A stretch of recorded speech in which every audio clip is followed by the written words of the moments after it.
Baik, kita ulang hukum-hukum dasar kimia di halaman 245.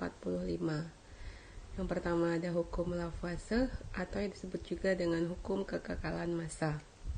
Di dalam hukum Lavoisier disebutkan bahwa dalam sistem tertutup, massa zat sebelum dan sesudah reaksi adalah sama. Yang perlu ditegaskan dalam hal ini adalah dalam sistem tertutup. Artinya tidak ada yang masuk dan tidak ada yang keluar. Massa sebelum dan sesudah terjadinya reaksi akan sama.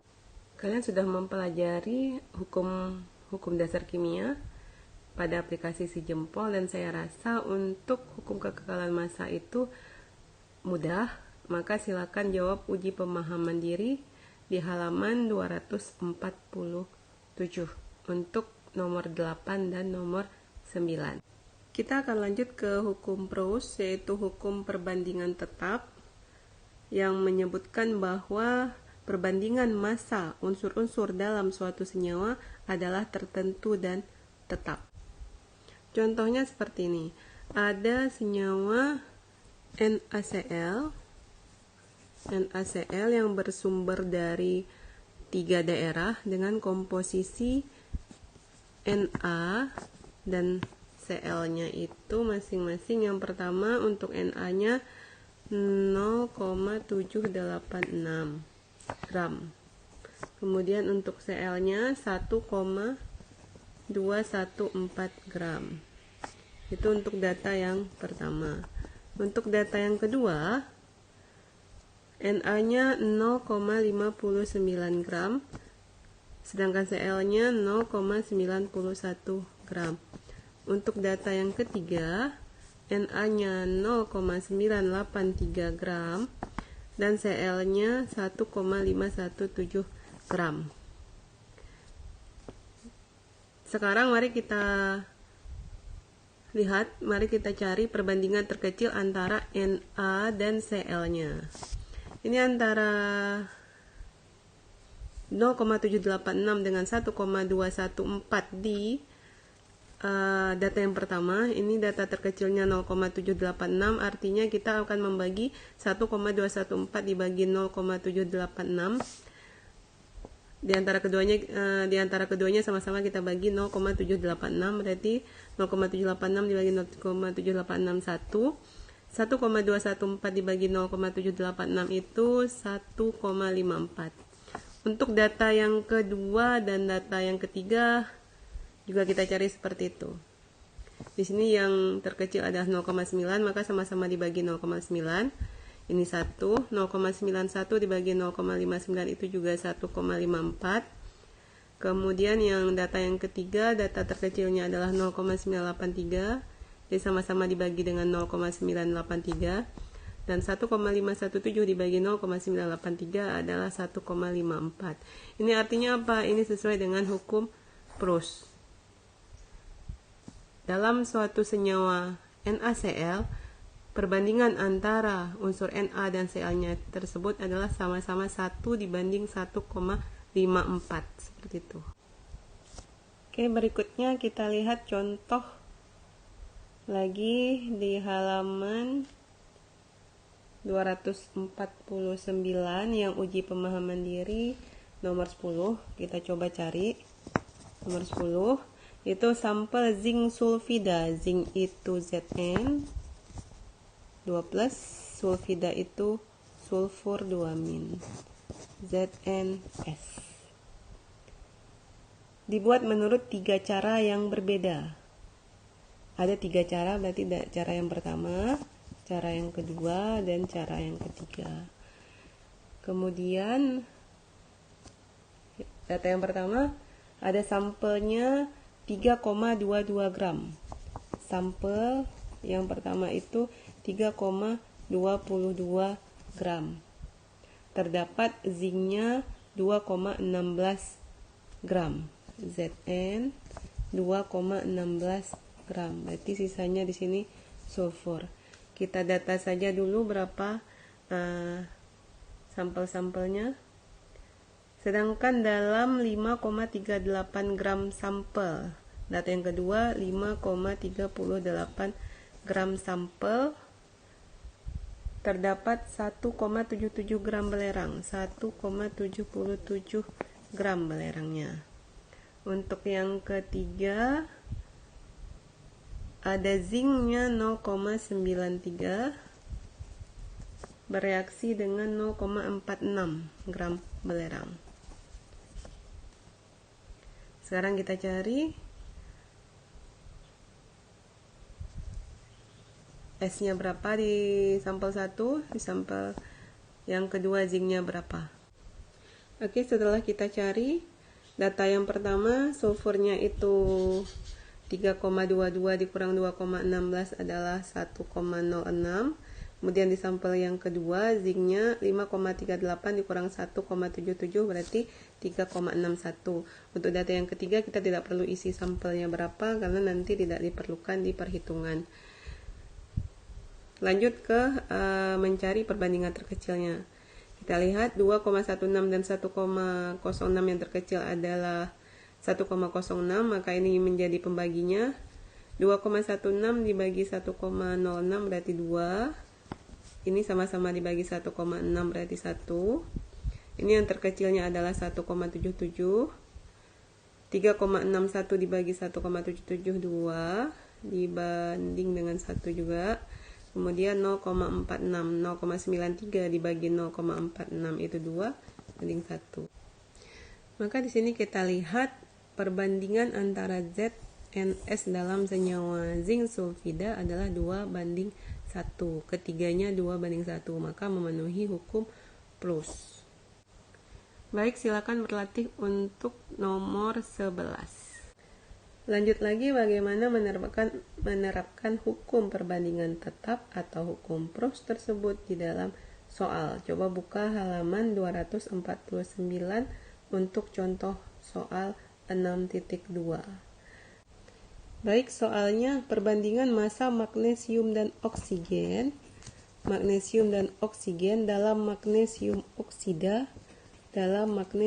oksida adalah 3 banding 2.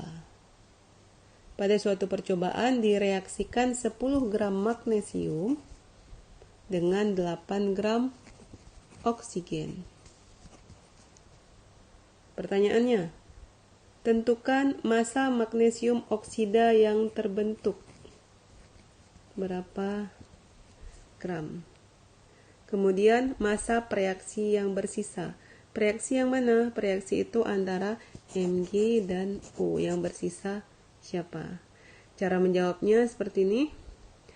Perbandingan Mg dan O tadi adalah 3 banding 2. Sekarang kita lihat satu-satu. Kita andaikan, kita misalkan yang menjadi reaksi pembatas, kita misalkan yang habis bereaksi. Reaksi pembatas artinya yang habis bereaksi adalah Mg, yaitu 10 gram. Maka untuk mencari oksigen, massa oksigen yang bereaksi, kita dapat menggunakan perbandingan 2 banding 3 ini. Untuk oksigen, 2/3 dikali 10 gram. 2 dibagi 3 dikali 10 gram. Oksigen yang ditanya, perbandingan oksigen yang ditanya dibandingkan dengan magnesium, dengan perbandingan magnesium dikali dengan massa magnesium. 2 dikali 10, 20 dibagi 3, 6,67 seperti itu ya. 6,67. Kita lihat yang tersedia 8, yang kita butuhkan hanya 6,67. Ini sesuai atau tidak melebihi yang tersedia. Maka tinggal kita tambahkan si magnesiumnya 10 gram ditambahkan dengan oksigen yang kita butuhkan 6,67 sama dengan 16,67 gram MgO yang dihasilkan. Reaksi yang bersisa yang mana? Oksigen yang kita butuhkan hanya 6,67, yang tersedia 8, maka yang berlebih adalah oksigen. Oksigen yang berlebih sebanyak 8 dikurang 6,67 gram. Silakan dicari. Jika tadi andai kata Mg banding O 3 dibanding 2, 10 gram, 8 gram. Kita anggap yang habis bereaksi adalah oksigen, berarti 8 gram. Maka yang kita cari adalah magnesium. Magnesium artinya 3 dibandingkan dengan 2 dikali dengan 8. 3 kali 8, 24 dibagi 2, 12 gram. Yang kita butuhkan 12 gram, sedangkan magnesium yang tersedia hanya 10 gram. Maka hal ini tidak dapat kita gunakan. Data seperti ini tidak dapat kita gunakan, maka data yang sebelumnya adalah yang pertama yang bisa kita gunakan. Jadi hasilnya adalah 16,67 untuk hasil MgO. Kemudian reaksi pembatas yang bersisa adalah hasil pengurangan 8 kurang 6,60. Kita lihat contoh berikutnya di halaman 250 nomor 12. Perbandingan massa karbon terhadap oksigen dalam karbon dioksida adalah 3:8. 3:8. Tentukan massa karbon dioksida yang dapat dihasilkan apabila direaksikan 6 gram karbon dengan 16 gram oksigen. Sekarang kita lihat satu-satu. Kita misalkan seperti tadi. Andai kata yang habis bereaksi adalah C, karbon, maka yang kita cari adalah oksigen. 8/3 dikali 6 sama dengan 6 bagi 3, 2 kali 8, 16 gram. 16 gram. Ini tidak 16 gram. Karena 16 gram maka cukup. Yang tersedia adalah 16, yang kita perlukan juga 16. Maka tinggal kita tambahkan 6 gram ditambahkan dengan 16 gram sama dengan 32 gram CO2. Untuk yang B, masih perbandingan C banding O membentuk CO2.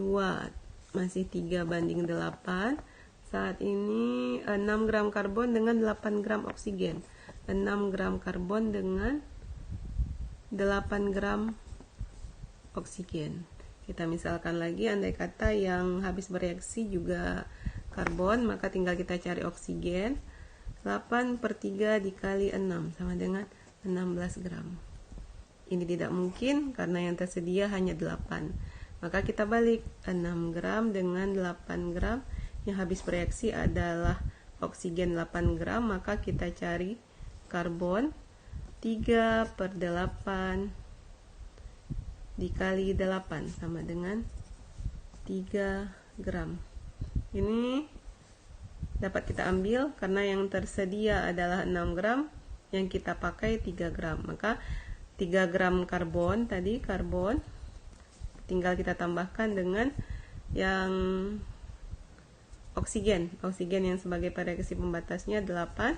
3 tambah 8 11 gram CO2. Silakan buat yang C, D dan nomor 13.